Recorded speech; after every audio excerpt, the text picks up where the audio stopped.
Hey, fight fans, welcome to my sack. Today's episode is chock full of questions from you that I may or may not be qualified to answer. Every Wednesday after Triple THS on Crave, I take some time to reach out to you, the fans, and give a free t-shirt away from the awesome folks at Ultimmadman. Here we go. Tommy Sack. First up, Mike Skittle asks, so Tommy, what's hiding behind the beard? Well, Mike, directly behind this beard is a backup beard just in case something is to happen to this one. Behind that beard is the Ark of the Covenant, and behind that is my chin. Next question comes from Russell Pierce. If you could fight anyone from history, who would it be? I would love to fight Teddy Roosevelt. He's built like a goddamn bull, he has the best mustache in the history of facial hair, and he's fucking sane. I'd imagine our fight would be something like a mix between Peter Griffin versus the Chicken and Gandalf the Grey versus Balrog and Morgoth. Then, after a couple days of kicking the shit out of each other, I'd buy him a beer and bust a bottle over his head. Good times. This question comes from Mario Ernesto Sberkovich Medina. Strong name, my friend. What would you do if you had hair? I would probably change my name to Harry Headbanger and start a show about heavy metal bands. Oh, and I would do a bunch of chicks. Alright, Jamie Huey, if you were a guest on the Joe Rogan podcast with Eddie Bravo, what would the three of you talk about? I'm guessing we would start by talking about Alpha Brain, which would then segue into Vapor Trails, leading into a discussion about Braulio Estima that would take a turn into Occupy Wall Street, making its way into Tommy Morrison's life after Rocky V, which would put us at Brian Callen's experiences on The Hangover, where we'd then talk a little bit about Tim Ferriss's 4-Hour Body, and then we'd finally finish the Alpha Brain ad and start the show. Next question is from Juanito Lopez. Have your legs ever given out or snapped because of all the upper body weight? This is definitely a problem, Juanito. My upper body is so massive that at times my legs, which as we know I completely neglected the gym since the ladies ain't looking at your quads, do from time to time give out from all the weight. Luckily I have a third appendage which I can inflate in case of an emergency and essentially works like a pogo stick. Just can't go over 4 hours. That would be dangerous. This one from Jordan Chandler. Why do they call them pears when there's only one of them?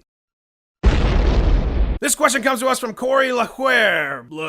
Horcrux. Harry Potter, why is your show always late? Is it to create anticipation, or do you just suck on a computer? It's a great question, Corey. As you may or may not have noticed, the show does occasionally come out a little later on some Wednesdays than others. Wednesday's Lana Kane's Day, and sometimes we go a little longer than our boring 4-hour sessions and move into the 8-hour range. We'll speed it up next week and maybe only go 2 hours or so. Danger Zone. Chris Holloway, who would win in a fight, a tiger or a lion? Well, Chris, having fought tigers and lions at various times in my life, I can tell you right now that they're both just giant pussies. Next up, Matthew Lutz. If you could be any animal besides a human, which would you choose? Most guys would probably say some kind of badass animal like a wolf or a bear or an eagle, but all those animals fucking suck. They have shitty lives where they have to hunt for food and worry about bigger versions of themselves stealing their lady, ripping their throat out, and taking a dump on their dying carcass. No thanks. I want to be a domesticated dog. I'm given my food, I get to run around all day looking for bitches, hot chicks can't stop rubbing me, and I can pee wherever I want. Sign me up for that right now. Alright, final question and the randomly selected winner of this awesome Ultimmadman t-shirt, Michael Hancock. Who would win an epic beard match? You or Johnny Hendricks? FYI, winner takes on Jesus if the beard can make weight. That's a tough call, Mike. Johnny's beard walks around at a much higher weight than mine, and he hyper dehydrates for the weigh-ins, so I would be at a significant size disadvantage. While my beard is epic and makes Chuck Norris's beard look like Lindsay Lohan's snatch, Johnny's beard has a great wrestling background, so I'm gonna give the edge to Big Rig. I'll tell you this right now, Hendricks Christ 3 would still do big numbers on pay-per-view. Thanks for taking time to look into my sack, fight fans. Tune in every Wednesday to see Triple THS at craveonline.com/sports. Enjoy the weekend, you goofy sons of bitches.